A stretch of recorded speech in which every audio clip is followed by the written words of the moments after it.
मुकाबला है मुंबई का और राजस्थान का। माहौल बना हुआ है, लेकिन इसी बीच एक क्रिकबज़ की रिपोर्ट सामने आ रही है जो अपने आप में जबरदस्त तरीके से, क्योंकि अगर आप देखें अगले साल मेगा ऑक्शन होने वाला है, उसी को लेकर एक नई रिपोर्ट आई है जो थोड़ा लोग लाइव में जुड़ जाएं तो उस खबर को शुरू करें, अपने आप में इंपॉर्टेंट हो जाता है। हार्दिक रोहित शर्मा की बहस तो चली रही है और उस बहस के बीच लोगों का अपना अलग अलग राय भी है कि भाई क्या रोहित शर्मा को मुंबई इंडियंस छोड़ देनी चाहिए, क्या अगले साल जो मेगा ऑक्शन होगा मुंबई इंडियंस रोहित शर्मा को रिटेन करेगी। इस तरीके के बहुत सारे सवालों में लोग उलझे हुए हैं कि क्या सूर्या इस टीम का हिस्सा होंगे, क्या बुमराह इस टीम का हिस्सा होंगे, वो चार खिलाड़ी कौन से होंगे जिनको मुंबई यहां पर रिटेन करने वाली है।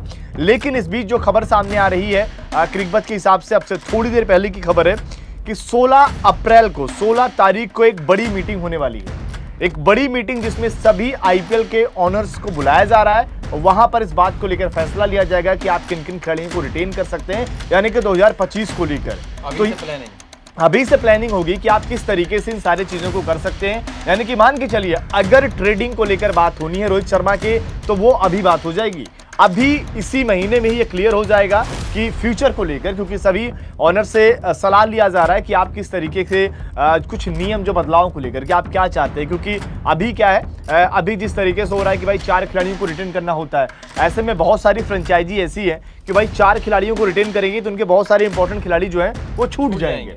ऐसे में वहां पर ये इस बात को लेकर भी चर्चा की जा रही है कि 4 खिलाड़ी नहीं बल्कि इससे ज्यादा बढ़ा दिया जाए। एक पक्ष तो ये भी कह रहा है कि संख्या को बढ़ाकर 8 कर दिया जाए। 8 खिलाड़ी, मतलब आप एक तरीके से कह सकते हैं मेन आप अपने सारे प्लेयर बचा लेंगे। हाँ बिल्कुल, लेकिन ये अभी इस पर बात चल रही है कि एक पक्ष कह रहा है कि भाई आप 8 खिलाड़ियों को रिटेन करें, लेकिन दूसरा पक्ष वही कह रहा है कि भाई देखिए 8 खिलाड़ियों को रिटेन करने से होगा क्या, कहीं ना कहीं कंपटीशन जो है वो थोड़ा सा कम हो जाएगा। क्योंकि आपने क्या किया, ये तो रोमांच होता है ना कि आईपीएल के मेगा ऑक्शन में आपके 4 खिलाड़ी जाते हैं और उसके बाद 4 खिलाड़ियों को आप रिटेन करते हैं, उसके बाद के खिलाड़ियों को आपको आईपीएल में ऑक्शन में से लेकर आना होता है। तो ये रोमांच बढ़ाता है, क्योंकि अभी तक का जो नियम है भाई 3 इंडियन खिलाड़ियों को आप रिटेन कर सकते हैं और एक बाहरी खिलाड़ी को, उसमें भी हो सकता है बदलाव। तो मैं एक बार फिर से आपको बता दूं कि जो 4-5 मेन पॉइंट पर बात होने वाली है, 16 अप्रैल को बीसीसीआई जो है सभी आईपीएल के ऑनर्स से मुलाकात करेगा, यानी कि अहमदाबाद में मुकाबला है दिल्ली का। उस मुकाबले के दौरान इन सबसे बात की जाएगी,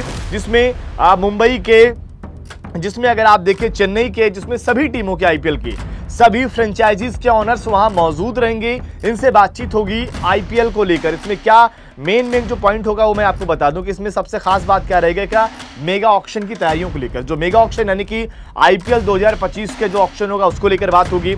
इसके अलावा रिटेंशन को लेकर कि आप रिटेंशन में क्या क्या नया कर सकते हैं, जो मैंने अभी बात करी कि भाई क्या 4 खिलाड़ी ही रिटेन वाली पॉलिसी रहेगी या इसमें कुछ बदलाव किया जाएगा, जैसा कि एक पक्ष कह रहा है कि भाई 8 खिलाड़ियों वाली, इस पर बात होगी। इसके अलावा जो आरटीएम जो है वो क्या राइट टू जो मैच कार्ड होता है वो भी यहाँ पर अगर आप देखें तो इस्तेमाल फिर से किया जा सकता है, क्योंकि वो बंद कर दिया गया था। तो वो भी एक तरीके से अगर आप देखें फिर से शुरू करने के लिए उसको इस्तेमाल किया जा सकता है। तो ये कई सारे पॉइंटर रहेंगे जो अगर आप देखें 2022 से पहले मेगा जो ऑक्शन था वहाँ पर ये यूज़ किया जाता था।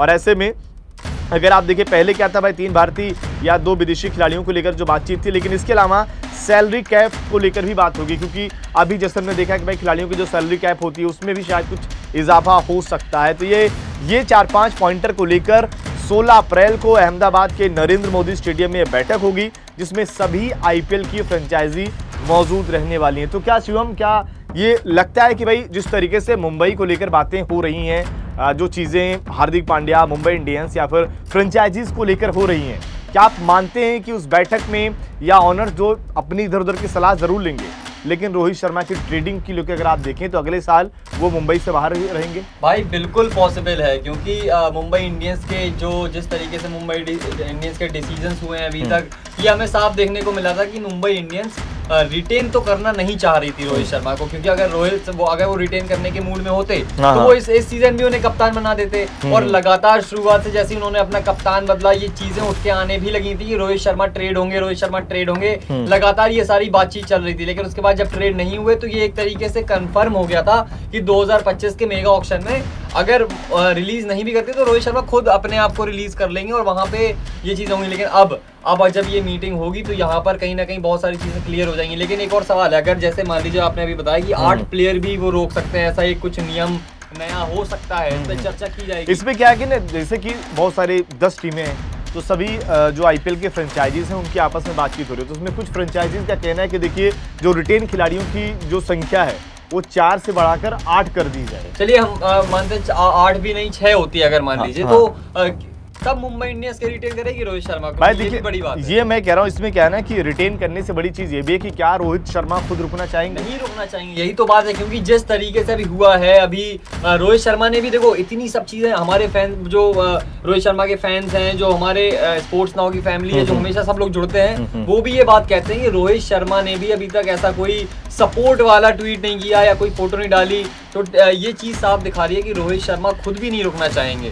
और अगर ये चीज होती है तो रोहित शर्मा मुझे लगता है कि इस बार अपने आप को रिलीज कर देंगे और यहाँ पे ये चीज हो जाएगी। और बड़ा सवाल ये है कि किस फ्रेंचाइजी में जाते हैं। बिल्कुल, किस फ्रेंचाइजी में जाते हैं। तो बहुत बड़ी अपडेट है कि बीच आईपीएल अभी से अगर आप देखिए, बीसीसीआई ने ये बैठक बुलाई है जिसमें सभी 10 आईपीएल टीमों के जो ऑनर्स हैं उनको उन्होंने इन्विटेशन भेजा हुआ है। ये वहां पर मौजूद होंगे 16 अप्रैल को अहमदाबाद में जहां मुकाबला खेला जाएगा। लेकिन ये बड़ा सवाल है, क्या जो ट्रेडिंग को लेकर तो बात हो ही रही है, लेकिन इस तरीके की जो शर्तें रखी गई हैं, मैं चाहूंगा जितने लोग लाइव में जुड़े हुए हैं प्लीज लाइक जरूर करें और साथ ही आप भी ओपिनियन दीजिए। क्या जो ये खिलाड़ियों को रिटेंशन पॉलिसी को लेकर बात कही जा रही है, इसमें से क्या इजाफा करना चाहिए? जो अभी 4 खिलाड़ियों को आप रिटेन करने की बात करते हैं कि भाई 4 खिलाड़ियों को आप रिटेन कर सकते हैं, लेकिन जो एक पक्ष इस बात को कह रहा है कि भाई 4 से बढ़ाकर 8 कर देना चाहिए, तो क्या आप भी इस बात से सहमत है कि बिल्कुल 4 नहीं बल्कि 8 होनी चाहिए, जिससे टीमों को लेकर अगर आप देखें और ज्यादा मजबूती आए?